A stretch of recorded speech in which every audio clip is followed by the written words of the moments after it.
오늘 이 아침에는 요한복음 6장 22절에서 29절 본문으로 메시지를 잠시 나누겠습니다. 이제 어제 본문에서 제자들이 그 가버나움으로 건너가는 그 바다 한복판에서 이제 파도를 만나가지고 죽게 생겼다가 예수님께서 물 위로 걸어오셔서 배에 오르시면서 이제 잠잠해지고 그들이 가려던 이제 항구에 도달하게 되었다라는 것을 이제 살펴보면서 메시지를 나누었습니다. 오늘은 이제 그 대목 뒤에 이어지는 대목인데 원래 그 오병이어의 기적이 일어났던 그 장소에 남아있던 무리들이 예수님을 찾기 시작합니다. 그런 배경 속에서 이제 사건이 이어지는데 22절 이하에 한번 읽어보면 이튿날 바다 건너편에 서 있던 무리가 배 한 척 외에 다른 배가 거기 없는 것과 그러니까 그 전날 배가 거기에 한 척이 있었던 것입니다. 또 어제 예수께서 제자들과 함께 그 배에 오르지 아니하시고 제자들만 가는 것을 보았더니 그러니까 그 전날 그 한 척 있는 배를 타고 제자들만 가는 것을 보아서 혹시 예수님께서 아직도 자신들이 있는 그곳에 계시진 않을까라는 그런 기대감을 가지고 있었던 것입니다. 그러나 디베라에서 배들이 주께서 축사하신 후 여럿이 떡 먹던 그곳에 가까이 왔더라. 그러니까 제자들이 타고 간 배 외에 다른 배들은 이제 여러 대가 좀 이렇게 도착해 있던 겁니다. 무리가 거기에 예수도 안 계시고 제자들도 없음을 보고 곧 배들을 타고 예수를 찾으러 가버나움으로 갔다라고 말씀하고 있습니다. 그러니까 원래는 배 한 척밖에 없었는데 예수님께서 축사하실 때 오병이어의 기적이 일으키신 후에 디베레에서 온 배들이 좀 여러 대 있었는데 그 배를 타고 또 예수님 찾으려고 이제 가버나움 쪽으로 건너갔다라는 그 기사를 보여주고 있는 것입니다. 무리들은 처음에는 제자들만 건너간 걸 분명히 육안으로 보았기 때문에 예수님이 자신들이 있던 그 장소에 있을 것이라고 그렇게 기대를 했던 것입니다. 그래서 예수님을 부지런히 찾으려고 서성거렸던 것 같습니다. 근데 찾아도 없으니까 하는 수 없이 이제 배들을 타고 건너편으로 건너갔던 것입니다. 근데 요행이도 그들의 초점이 예수님께 맞춰져 있는 것을 보게 됩니다.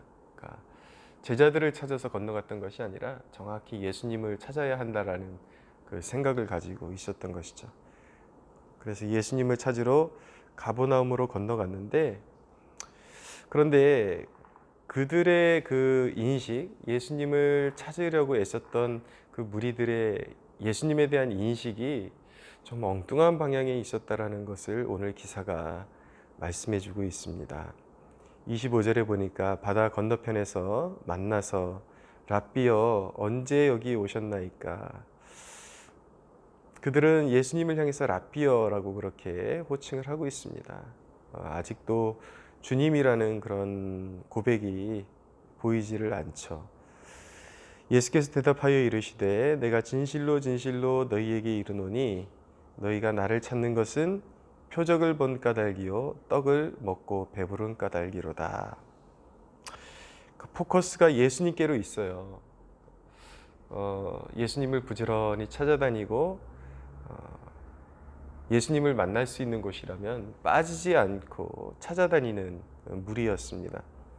근데 그들은 주님의 정체성에 대한 그런 분명한 인식이 없었을 뿐더러 주님을 따라다닌 목적이 표적을 보고 떡을 먹었기 때문이다. 그러니까 또 다른 표적을 보고 자신들의 그런 어떤 육적인 필요를 채워주는 그런 존재로서 예수님을 인식했기 때문에 그들은 예수님을 그렇게도 부지런히 쫓아다녔던 것입니다. 네. 다 획일화시킬 수는 없지만 우리도 이제 저 개인 같은 경우도 뭔가 곤고한 상황이 있고 애써 부르짖어야 되는 상황이 있을 때 기도원 같은 데 이렇게 가게 되잖아요. 그러면 수많은 사람들이 기도원에 이렇게 찾아와서 부르짖는 모습들을 보게 되는데, 뭐 다 싸잡아서 말하는 것은 아니지만 그 중에 상당수는 오로지 그 발등에 불이 떨어진 그런 어떤 먹을 양식, 그리고 어떤 육체적인 조건들, 그런 것들을 구하기 위해서 기도원에 그렇게 부지런히 찾아다니는 경우들이 있지 않나, 그런 생각을 해보게 됩니다. 요즘 저희 교회에서 그 아이들 홀리 캠프를 준비하고 있는데, 저희가 개척하고 처음 이제 의미 있는 사역을, 아이들을 위한 의미 있는 사역을 진행하게 되었습니다. 그러니까 이게 개척을 해보지 않으면 이게 어떤 상황인지 이제 잘 감이 오지 않게 됩니다. 그러니까 뭐 케이스 바이 케이스니까 다 우리와 같다라고 말할 수는 없겠지만, 사역을 하고 싶어도 못하는, 그러니까 모든 길들이 철저히 먹는 것, 입는 것 하나하나, 그 모든 스케줄이 하나님의 그런 제가가 떨어지지 않으면 길이 열리지 않는, 그러니까 사역을 아무리 열심히 해도 무언가 해볼 수 없는 그런 사방으로 막히고, 그동안엔 그냥 이렇게 하나님만 바라보면서 하나님만 바라면서 사는 그 자체로 그냥 그 훈련하는 세월로 보내야 했는데,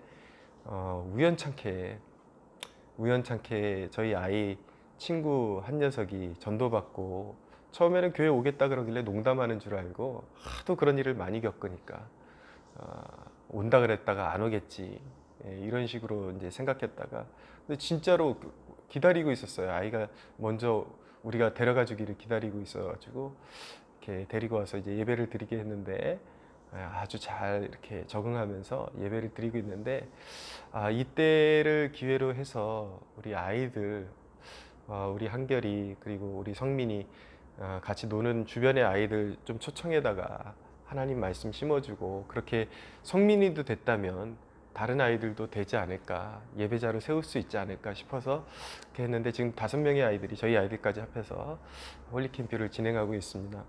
그래서 예배를 중심에 놓고, 그리고 앞뒤로 해가지고 아이들이 좀 이렇게 누릴 수 있는 놀이, 그리고 오후에는, 어제 같은 경우는 눈썰매장 같은 데 데리고 갔다 왔고요. 근데 아무래도 예배가 이제 예배라는 것에 대해서 처음 이제 접근을 해보니까 아이들이 좀 이제 힘들어하고 어려워하는 그런 모습들이 보이더라고요. 그런데 그래도 가르쳐야 될 건 가르쳐야 되니까, 애들이 당연히 이제 의례 그런 법인데, 그래도 아이들에게 소중한 것을 심어줘야 되니까 어저께 그런 좀 예를 들어줬어요.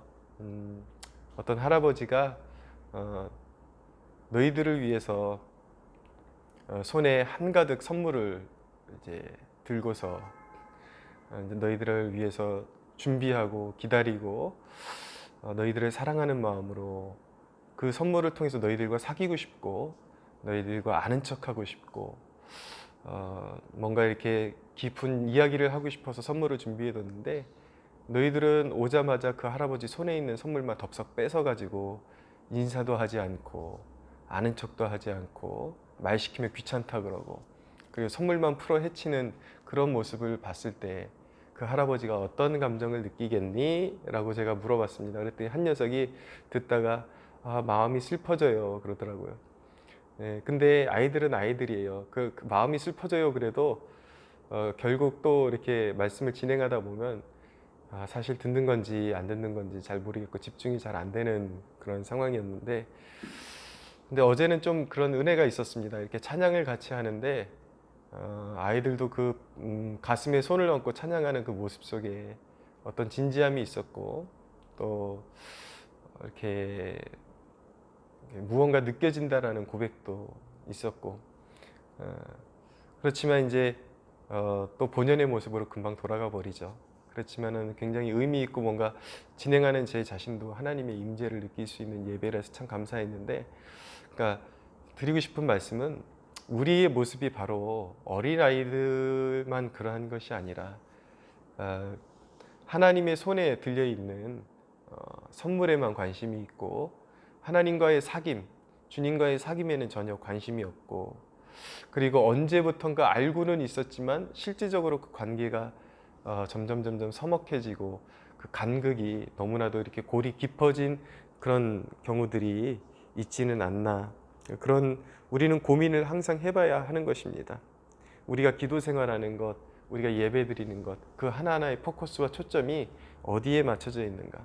오늘 이 무리들과 같이 예수님이 들고 있는 그 떡덩이, 예수님이 그 보여주시는, 펼치시는 그 표적, 이런 데 포커스가 맞춰져서 정작 주님은 외면하고 있지 않은지 그런 부분에 대해서 한번 살펴봐야 합니다.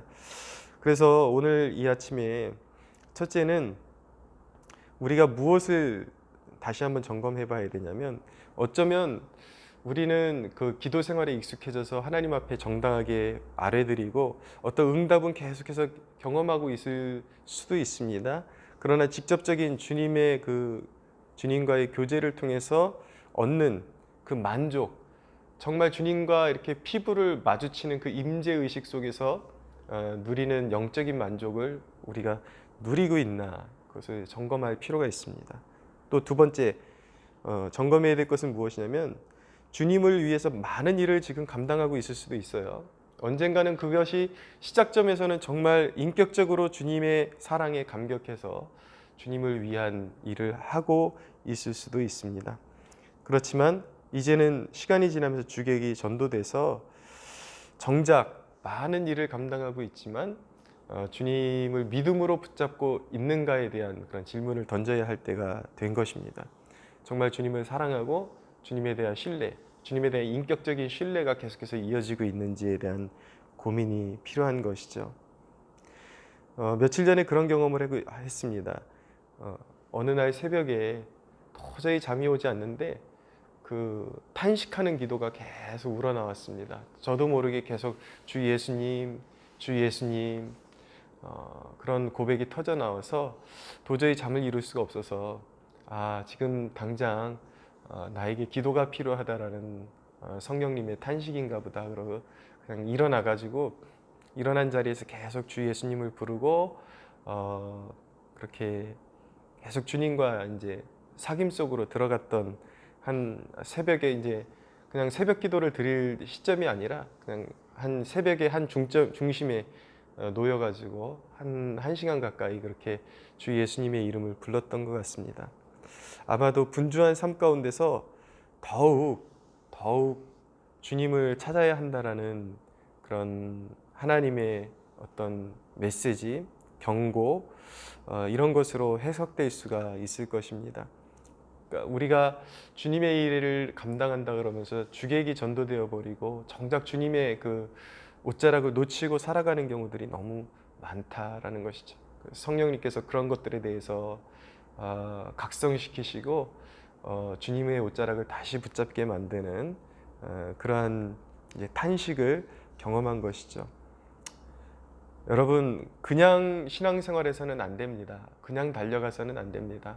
기타줄도 아무리 아름답고 그런 고급진 음색을 내는 기타라 할지라도 매번 칠 때마다 치기 전에 조율이 되지 않으면 온전한 음색을 낼 수 없는 것처럼, 우리 하나님의 자녀들은 예수님과의 깊은 만남을 갖지 않고서는 그 앞에서 내 삶을 비추어 보고 주님과의 올바른 관계를 정립하지 않고는 올바른 삶을 살 수 없는, 순종의 삶을 살 수 없는 그런 것이 바로 우리의 존재라는 것을 기억해야 하는 것입니다. 그러니까 주님께서 우리가 많은 일을 감당하는 것보다 우리가 감당하기를 원하시는 일이 하나님의 일을 감당하기를 원하시는데, 그 하나님의 일이 무턱대고 그냥 많이 움직이는 일, 그것을 의미하는 것이 아니라 27절 이하에 보면 썩을 양식을 위하여 일하지 말고 영생하도록 있는 양식을 위하여 일하라. 이 양식은 인자가 너희에게 주리니 인자는 아버지께서 인치신 자니라. 그들이 묻되 우리가 어떻게 하여야 하나님의 일을 하오리까? 예수께서 대답하여 이르시되 하나님께서 보내신 일을 믿는 것이 하나님의 일이니라 하시니. 저는 항상 여러분들에게 어떤 영적인 그런 신앙의 균형을 잡아드리는 것을 참 중요하게 생각합니다. 또 어떤 사람들은 그래, 마음으로 주님과 그냥 합해지는 것, 그리고 교제하는 것이 중요하지 뭐 주님을 위해서 일하는 것이 뭐가 중요하냐 그러면서 또 게으르고 나태하고 또 사명 감당하지 않는 모습을 되게 이렇게 핑계로 삼으려고 하는 그런 모습들이 있는데 그것도 옳지 않습니다. 예, 주님이 말씀하신 대로 정말 이것도 취하고 저것도 버리지 말아야 하는 기독교 역사에 하나님의 일을 구원 사역을 소홀히 하는 그런 게으른 하나님의 자녀들은 존재하지 않았다라는 것을 기억하시면서 오늘 영적인 본질을 회복하시고 우리의 신앙의 초점이 어디에 있는지를 다시 한번 점검하고 주님께로 돌아가는 축복을 누리시고 그런 가운데 주님을 향한 참된 열심을 가지고 정말 삶이 다하기까지 조지 휘필드의 고백대로 나는 녹슬어 사라지느니 닳아 없어지기를 원한다. 주님을 위한 영광스러운 도구로 평생 살다가 닳아 없어지는 것이 나의 삶의 영광이다라고 고백할 수 있는 축복을 누리시는 여러분들 되십시오. 토미 텐이라는 사람이 이런 말을 남겼습니다. 인간의 필요에만 극도로 집중하면 주님의 임재에 무뎌진 영적 굳은 살이 형성되기 쉽다. 우리의 삶 가운데 마음에 형성된 굳은 살 제하시고 오늘도 주님과의 깊은 관계를 회복하고 믿음을 되살리는 그런 복된 여러분들 되시기를 축복합니다.